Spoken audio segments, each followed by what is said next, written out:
Gloire à Dieu, alléluia.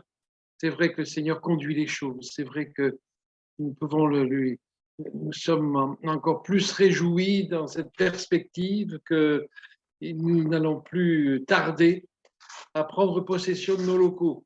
Alléluia. Alors, vous avez vu le thème de ce partage, Jonas ou le plus grand réveil de l'histoire. Il n'y a pas si longtemps que ça, Sam nous a parlé de Jonas aussi. Et nous allons voir. Alors, je n'ai pas prévu de lecture parce qu'il faudrait lire tout le livre de Jonas. Mais je vais vous citer certains événements.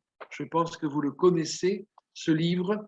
L'important, c'est qu'il nous interpelle aujourd'hui et chacun en particulier. Le Seigneur, par sa parole, nous parle, nous aide à comprendre le chemin par lequel il veut que nous passions et il nous aide. Et même quand nous ne le comprenons pas, il nous aide à comprendre les choses que lui a décidées et nous savons que c'est le meilleur. Alléluia. Alors je suis certain que c'est le désir de Dieu de nous faire vivre un réveil spirituel, un nouveau réveil. On le verra individuellement en tant qu'Église et puis ça se répand autour de nous. Alors est-ce que c'est le désir de nos cœurs aussi? Et si c'est le désir de nos cœurs, je pense que nous prions pour cela, que nous disons au Seigneur que nous nous y attendons et que nous voulons tout faire pour cela. Alors, c'est vrai que on va parler d'obstacles au réveil, on va parler d'attitudes à avoir. C'est vrai qu'il faut le dire, Dieu est souverain. Dieu est souverain et il connaît les temps qu'il a prévus d'avance. Il connaît la façon dont il doit agir. Mais si moi j'ai une part de responsabilité, et je sais que j'ai une part de responsabilité, et c'est vrai pour chacun d'entre nous, eh bien je veux prendre cette part de responsabilité. Et ce qui est magnifique, c'est que même s'il est souverain, si c'est sa volonté qui s'accomplit, c'est qu'il a décidé de ne pas faire sans nous.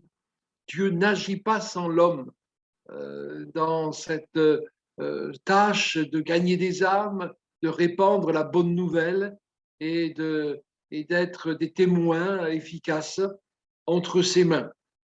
Alors la diapo suivante nous rappelle que Dieu parle. Dieu parle. C'est vrai qu'il parle à ceux qui ne le connaissent pas, mais il nous parle à nous aussi. Et c'est à nous d'écouter, de prêter l'oreille. On le disait à notre pastoral interéglise jeudi, c'est vrai que nous avons besoin d'être attentifs, nous avons besoin d'être centrés sur lui, parce que même quand nous lisons la Bible et même quand nous la lisons à haute voix, il y a plein de choses qui viennent dans notre tête, plein d'informations, de mémoire ou de perspectives.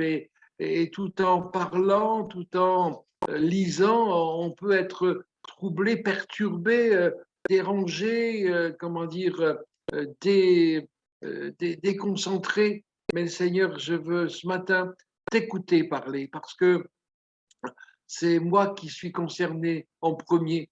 Et je pense que chacun peut dire c'est moi qui suis concerné en premier. Et je ne veux pas seulement t'entendre, mais je veux t'écouter, je veux prêter attention.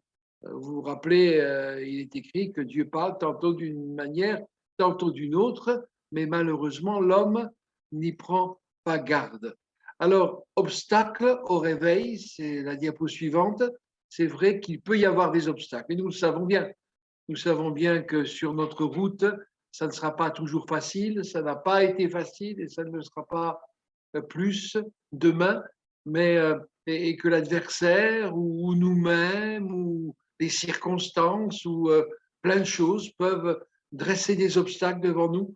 Ne nous formalisons pas, ne nous décourageons pas, ne nous offusquons pas de ce qu'il y a des obstacles sur la route. Seigneur nous en a prévenus. Il y a eu des obstacles sur la sienne quand il exerçait son ministère et il y en a aussi sur la nôtre. Seigneur, tu sais, toi, tu sais, alors j'ai mis un mur, mais ça peut être plein de choses, des obstacles, n'est-ce pas? Ça peut être un fossé, un ravin, ça peut être des pièges, ça peut être plein de choses, des obstacles. Donc, ne nous étonnons pas à ce qu'il y ait des obstacles. Je dirais presque, étonnons-nous s'il n'y en a pas d'obstacles. Seigneur permet que ces obstacles soient renversés. Alléluia. Mais voilà, je ne sais pas si quelqu'un d'entre vous peut dire, moi, j'ai jamais eu d'obstacle sur ma route. Je ne le pense pas. Donc, le premier obstacle que nous trouvons dans la vie de Jonas, c'est la diapo suivante. Il fuit loin de Dieu. Il fuit loin de Dieu. Dieu lui dit d'aller dans une direction, lui, il prend la direction opposée. Alors, si nous sommes là, les uns et les autres, je suppose que ce n'est pas pour fuir loin du Seigneur, mais dans notre réflexion, dans nos décisions, dans notre mentalité, dans notre vie de chaque jour, nous pouvons manifester le fait que quelque part nous fuyons loin de Dieu. Peut-être loin de sa parole, parce que nous avons oublié de prendre le chemin de sa parole, de lire sa parole. Il y a peut-être longtemps que quelqu'un au milieu de nous n'a pas ouvert sa Bible. Eh bien, fais demi-tour et reprends le chemin de la lecture de la parole de Dieu. Elle est un pain extraordinaire, elle est remplie de vitamines, elle est indispensable non seulement à notre survie spirituelle, mais au développement de la vie de Dieu en nous. Reprenons le chemin si c'est nécessaire. On peut fuir loin de la prière, notre piété personnelle, notre prière en église aussi. Alors c'est vrai, comme a dit Didier, certains à midi ont sans doute déjà des projets et quand ils ont entendu peut-être l'annonce, ben zut, j'ai déjà quelque chose de prévu. Mais au maximum, si vous pouvez être là à midi, restez pour la prière, pour le jeûne et prière. Alors, jeûner, dans le sens biblique du terme, c'est pas s'abstenir de nourriture, mais c'est prendre du temps devant Dieu plutôt que de le prendre autour de la table. C'est cela que ça veut dire jeûner et prier. Et on a besoin de persévérer, on a besoin de persévérer jusqu'à ce que nous ayons la victoire. Et je suis certain que vendredi soir, Didier va nous donner de bonnes nouvelles de cette visite de la commission de sécurité. Alléluia. La prière, c'est tellement important. C'est tellement important que la parole de Dieu nous en parle. C'est tellement important que le Seigneur nous le rappelle souvent. C'est tellement important que le Seigneur touche nos cœurs pour que, même si c'est difficile pour nous, même si les circonstances ne s'y prêtent pas, même si nous nous lassons peut-être vite quand nous sommes en prière, eh bien, le Seigneur vient nous interpeller de nouveau. Je me rappelle un collègue qui disait souvent, prier souvent et longtemps. Alors, nous n'avons pas toujours la possibilité de rester longtemps en prière. C'est vrai qu'il y a le travail, c'est vrai qu'il y a les études, c'est vrai qu'il y a la vie de tous les jours, mais c'est important de trouver le chemin de la prière. On peut fuir loin, alors je vais peut-être dire un gros, comment dire, quelque chose de gros, mais on peut fuir loin de la présence de Dieu. Et comme on le dit souvent, on peut être en présentiel, mais le Seigneur veut que nous soyons en présentiel avec lui, que nous soyons près de lui, parce qu'on peut être au milieu de croyants qui sont remplis de la présence de Dieu et puis ne pas être vraiment dans le coup, ne pas être vraiment en communion avec le Seigneur. Non, la présence de Dieu, elle est merveilleuse, elle nous réconforte, elle nous fait du bien. Alors, recherchons cette présence aussi le plus souvent possible. Le Seigneur veut être avec nous à chaque instant, même comme je disais tout à l'heure, si nous n'avons pas marqué un temps d'arrêt dans nos activités pour passer du temps dans la prière, le Seigneur est avec nous, mais recherchons cette présence qui nous fait du bien.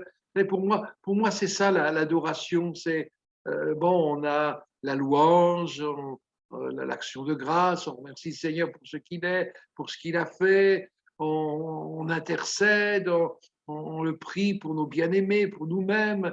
Mais il y a des moments où, quelque part, on n'a plus rien à dire au Seigneur, juste à jouir de sa présence. Et pour moi, c'est cela la vraie adoration. Seigneur, tu connais mon cœur, j'ai besoin de toi. et j'ai besoin de cette présence en moi et je ne veux surtout pas la fuir. Amen. Et puis on peut fuir aussi l'œuvre que Dieu a préparée pour nous, les bonnes œuvres, les œuvres bonnes que Dieu a préparées pour nous. Non, Seigneur, je ne veux pas. Bon, c'est vrai que celui qui est vraiment appelé, par exemple, à un ministère à plein temps, sa première réaction en général, c'est de dire non, Seigneur, je ne suis pas capable, je suis le plus petit, je suis, etc., etc. Mais ça, c'est une attitude de cœur qui honore quelque part le Seigneur, parce que le Seigneur ne vient pas chercher des fanfarons, ne vient pas chercher des orgueilleux, mais il vient chercher des hommes, des femmes, des jeunes et des moins jeunes qui sont prêts à passer leur vie à dépendre de lui, à lui donner tout l'honneur, toute la gloire, même s'ils ont accompli des exploits, mais c'est toujours par sa grâce. Alléluia. Mais ne fuyons pas. Si le Seigneur nous appelle, si le Seigneur a préparé des œuvres bonnes afin que nous les pratiquions, il sera avec nous. Il nous équipera. Il nous donnera l'intelligence, la dextérité, le tact, le discernement nécessaire pour faire ce qu'il veut, quand il veut et comme il veut. Amen.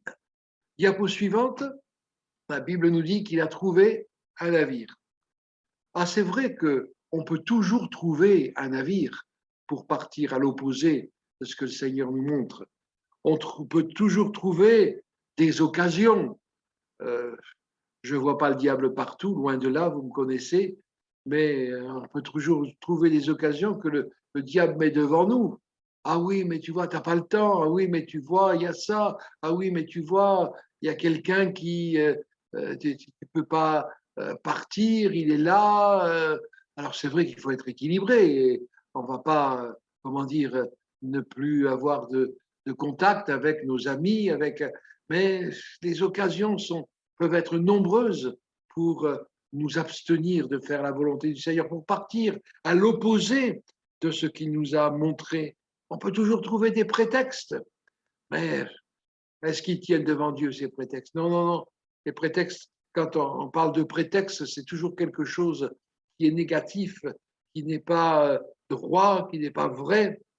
Alors ne cherchons pas ou ne nous laissons pas avoir par les prétextes que nous pouvons trouver sur notre route. On peut toujours trouver une voie qui semble ouverte. Hein, pardon, la porte est ouverte, ça semble facile, ça semble, vous savez, comme l'autre qui a choisi la vallée de Gisréel, et puis nous savons bien ce qui s'est passé avec Sodome et Gomorre. Ne choisissons pas forcément les voies ouvertes, laissons le Seigneur ouvrir lui-même les voies qui doivent être ouvertes et écoutons-le afin d'être sensibles et de ne pas faire n'importe quoi. Et puis en plus, c'est la diapo suivante, il paie le prix du voyage. On paie, alors payer, c'est un acte volontaire. Il paye pour faire le contraire de la volonté de Dieu.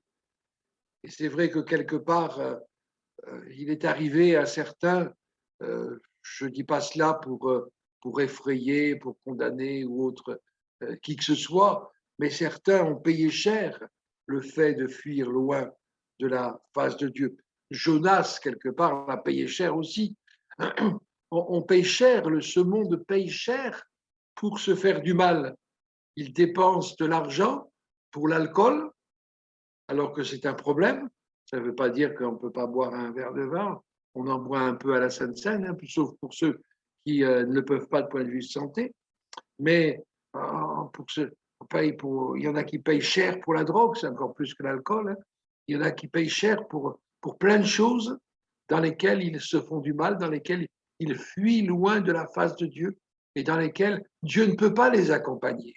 Moi, j'ai envie que Dieu m'accompagne partout où je vais et il m'accompagnera, j'en suis sûr, si c'est lui qui mène le chemin, si c'est lui qui me dit où il faut aller et ce qu'il faut faire. En réalité, on paye, en résumé, pour être malheureux. Alors que pour être heureux, eh bien, Jésus a déjà payé toutes choses sur la croix. pour que nous soyons heureux, pour que notre vie soit belle, pour que nous soyons heureux de vivre, pour que nous soyons heureux d'être à lui, heureux de faire partie de son peuple, de sa famille. Alléluia. Amen. Le point suivant, c'est que Dieu nous parle dans la tempête. Oui, Dieu parle dans la tempête et même on pourrait presque dire Dieu parle par la tempête.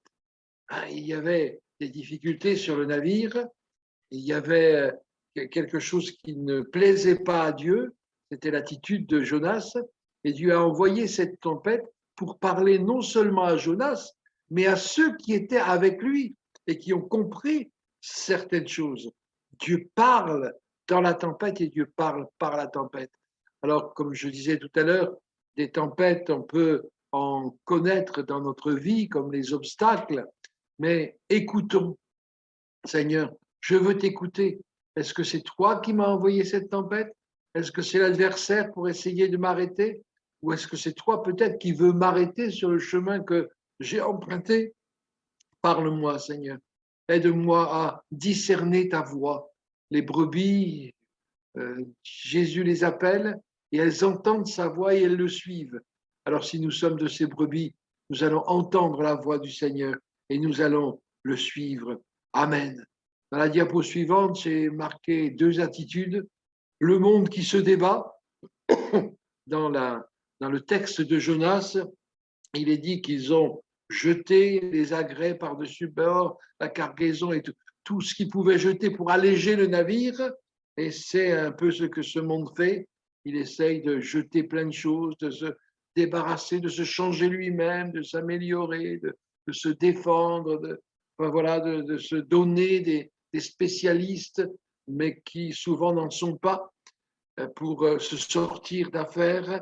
Et comme on dit, hein, le monde rame. Et c'est bien l'image qui est là dans le navire, mais il s'épuise à force de lutter seul contre les tempêtes de la vie, à force d'essayer tout seul de se sortir d'affaires et, et de prier ses dieux à lui. Alors il y en a qui ne croient pas du tout qu'il y ait quelque dieu que ce soit, mais qui quelque part, eh bien, ont leur dieu personnel, que ce soit eux-mêmes, que ce soit des idoles, que ce soit le travail, que ce soit plein de choses. Il se débat ce monde pour s'en sortir, pendant que nous, enfin c'était Jonas, hein. Alors je ne dis pas que c'est le cas pour nous tous, mais moi j'ai besoin d'entendre cela pendant que nous dormons. Et il est même dit que de Jonas qu'il s'était profondément endormi. Il n'y avait rien qui pouvait l'empêcher de dormir. Même cette tempête, euh, ça devait faire du bruit, ça devait bouger beaucoup, mais lui, il dormait profondément. Ah Seigneur, je ne veux pas me boucher les oreilles et les yeux, ni fermer mon cœur. Je veux, Seigneur, écouter ce monde qui crie, écouter toi qui m'interpelles, qui m'appelles, qui me rappelle les choses que tu as mises devant moi pour que je les pratique. Amen.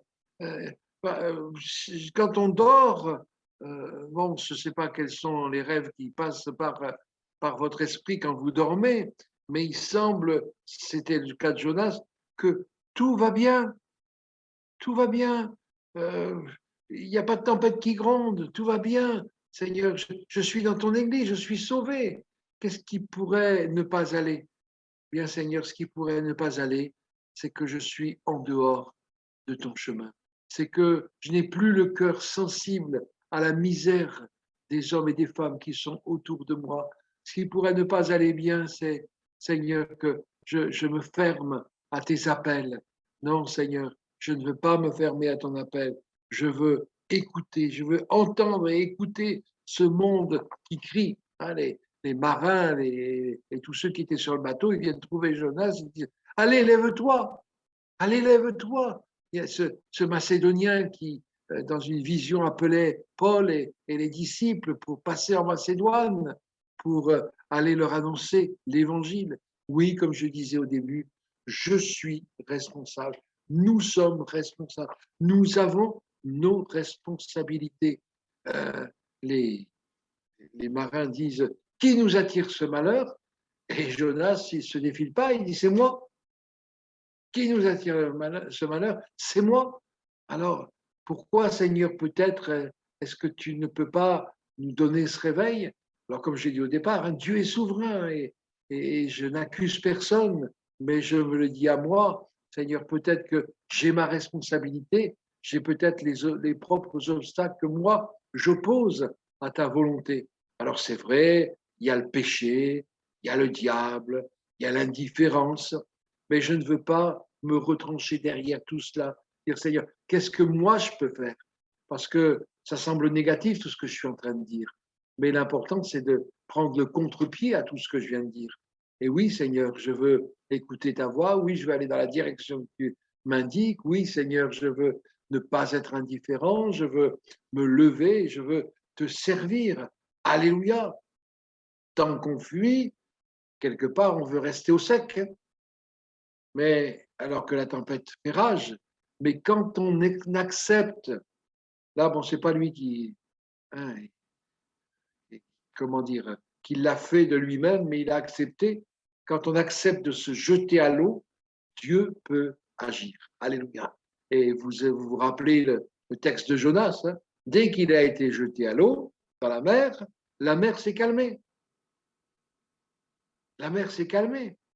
En plus, il a pris soin de Jonas. C'est vrai que ça n'a pas dû être agréable, son expérience, n'est-ce pas, dans le ventre du grand poisson. Bon, il devait y avoir pas de lumière, il entendait le bruit des flots à l'extérieur. Bon, ça s'était calmé quand même, hein, mais il devait y avoir des odeurs, il devait y avoir plein de choses. Et puis tout ce qui se passe dans sa tête, si j'avais su, ah oui, mais Dieu prend soin de lui et Dieu prend soin de nous. C'est vrai que même si nous sommes partis loin de lui, même longtemps, même si nous avons fait n'importe quoi, alors que nous avions fait des expériences avec lui, eh bien Dieu prend soin de nous. Il prend soin de nous amener dans un endroit où nous allons pouvoir lui parler et pouvoir faire prendre le bon chemin, reprendre le bon chemin. Alléluia. Et puis, la dernière conséquence, c'est qu'il y a des conversions. Alléluia.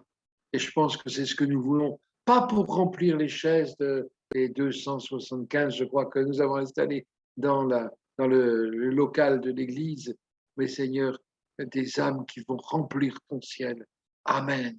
Alléluia.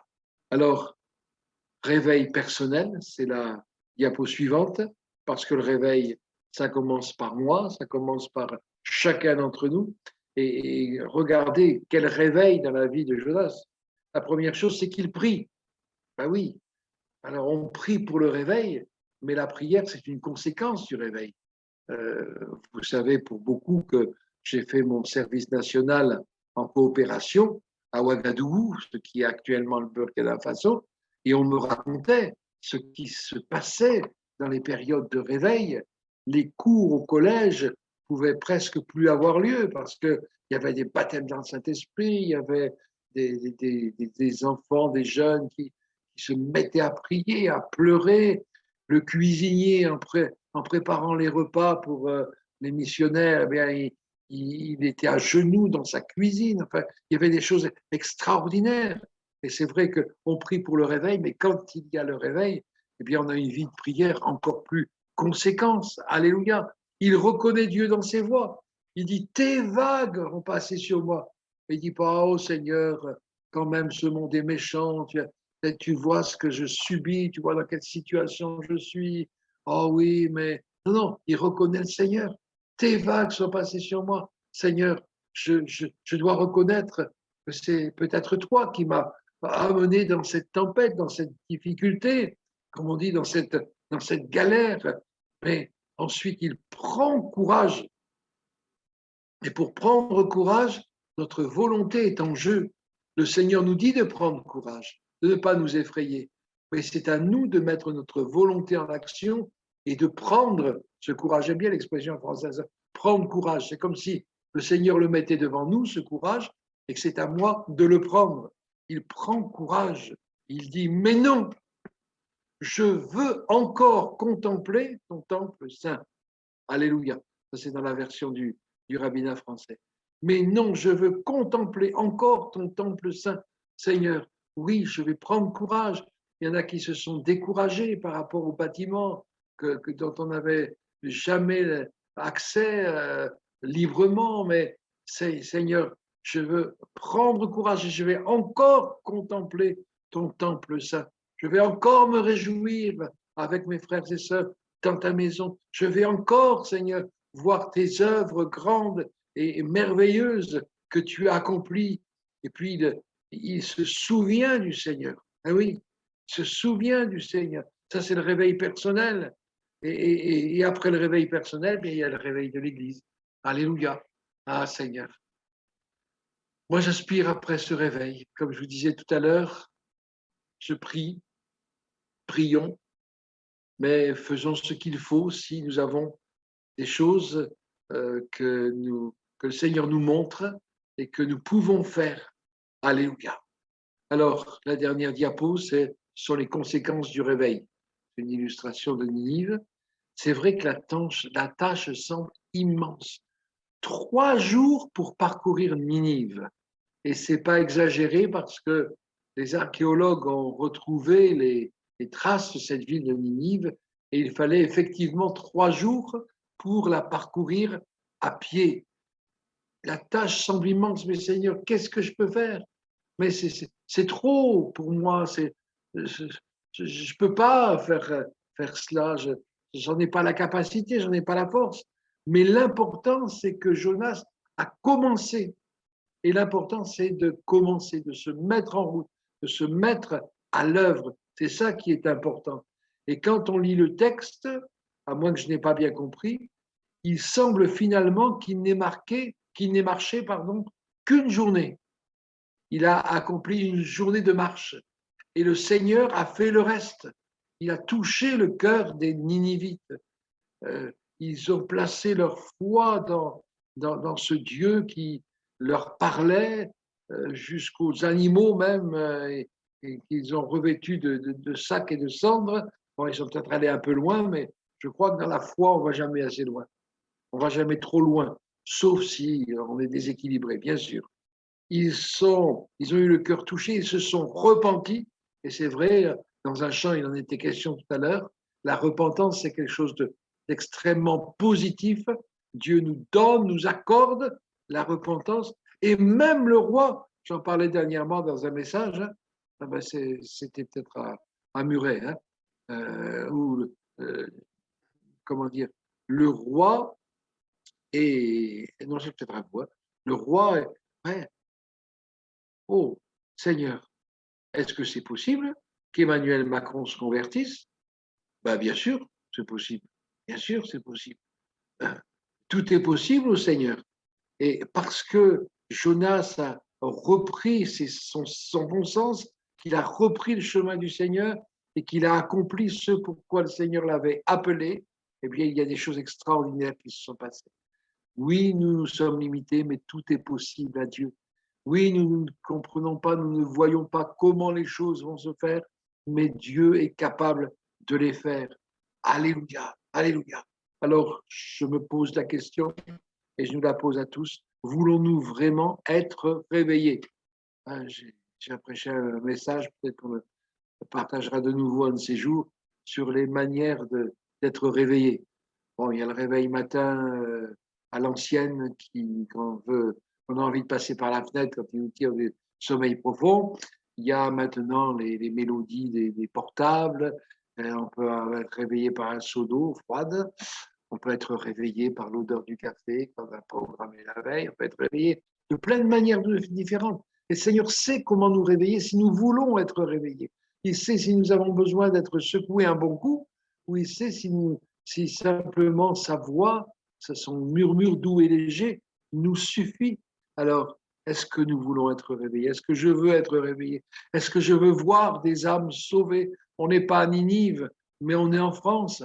Et malgré les églises qui prospèrent, qui grandissent, qui se développent, et d'autres qui se créent, qui naissent, il y a encore des millions et des millions de Français ou d'habitants de la France qui ont besoin d'être sauvés. Sommes-nous prêts à en payer le prix? Pas le prix pour fuir loin du Seigneur, mais le prix pour marcher dans ses voies et être efficace entre ses mains pour qu'il se glorifie et que des cœurs soient sauvés. Alléluia. Alors, nous serons, je crois, dans la joie et dans le bonheur. Oh, ça n'a pas été le cas de Jonas. Hein. Lui, il n'était pas content. Il n'était pas content de ce que les Ninivites étaient sauvés. Bon, ça nous le rappelait. Hein. C'est vrai que ce n'était pas une population très, comment dire, très appréciable. Elle n'était pas du tout dans la volonté du Seigneur. Mais lui, il s'est irrité. Il s'est irrité parce que, bon, Seigneur, je savais bien que tu étais un Dieu plein de compassion. Je savais bien que tu les sauverais s'ils se repentaient à l'annonce de ta parole, de tes jugements. Je savais bien, Seigneur. Eh bien, si nous le savons bien, faisons ce qu'il faut et réjouissons-nous. Alléluia. Lui, il était en peine du ricin qui avait poussé ses chairs en une nuit et il n'était pas en peine des âmes. Seigneur, c'est vrai, à lui, oh, il n'est pas facile. Hein. Elle, oh Seigneur, elle est si loin de toi, elle a blasphémé, elle a...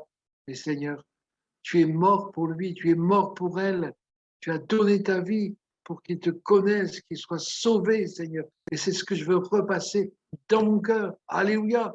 Oui, c'est vrai que en relisant le livre de Jonas, je me disais, ça a été le plus grand réveil de l'histoire, parce que cette immense ville, dans cette immense ville, tous, du plus petit jusqu'au plus grand, jusqu'au roi, ont été sauvés.